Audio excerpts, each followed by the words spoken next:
or more. Ate Marie, ang mga pagpipilian mo sa letter A, Anita.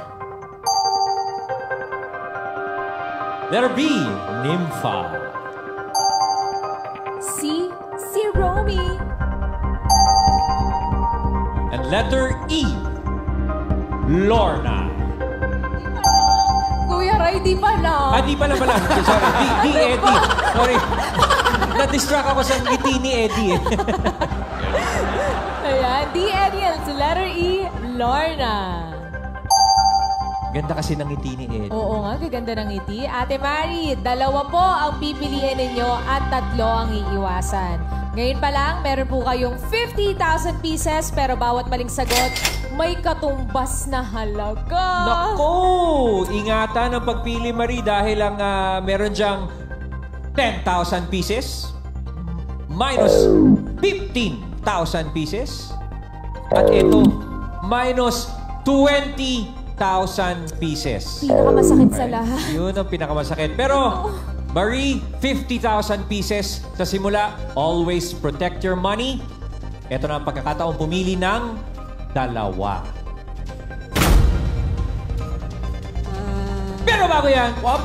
Teka muna.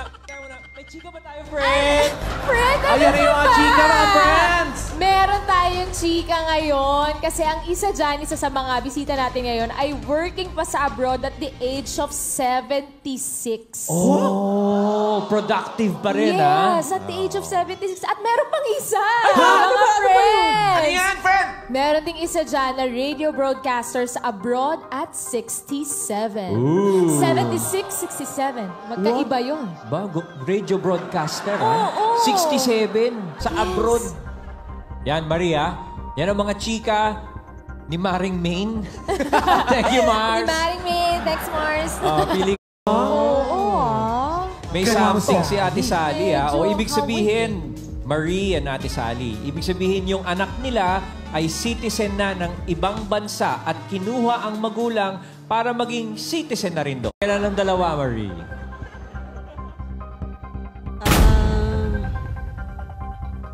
Sige po. Naku, sigurado ka ba dyan? Wala pa. Wala pa. Lalo kinakabahan si Ate Marie. Si letter D. Si Sir. Eddie, Si Sir Eddie. sa Australia. Paano niyo naman po nasabi? Ba't niyo siya napili? Kasi po, parang sa tingin ko lang po sa kanya, medyo dating ano na po siya eh. Parang, kasi nga po, broadcaster, tapos parang nakapagtrabaho na siya ng matagal din sa... Uy, Inassume teka, na ni ha? Ate Marie na siya yung Oo. broadcaster. So sa tingin mo, dun sa pagkaka-necktie ni Kuya Eddie, siya yung broadcaster na hinahanap natin. Hindi po, parang sige. na ano ko lang. That's one. Pero Marie, ang hinahanap natin sa round 1 ha, yung napetisyon ng anak ng 10 years, or more. Opo. Mga chika lang natin yung broadcaster, Opo nga. mga ano yun. Kaya lang kasi, baka matagal na siyang nagtatrabaho sa abroad. Kaya, Okay.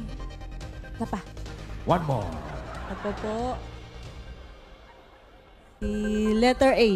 Letter A, si Ma'am Anita. Anita. Bakit si Ma'am Anita? Kutob lang po. Parang, parang gusto ko po siya.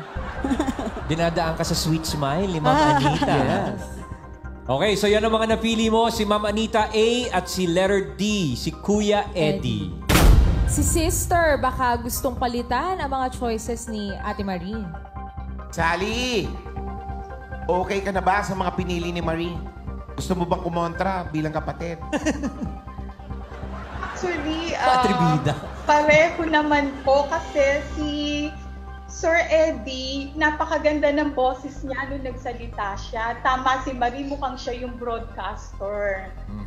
Tapos si Ma'am Anita, nung nagpakilala po siya, parang yung the way niya magsalita, medyo slang. Parang ang Ay, tagal-tagal wow. niya na palo dun sa Yes, Islam.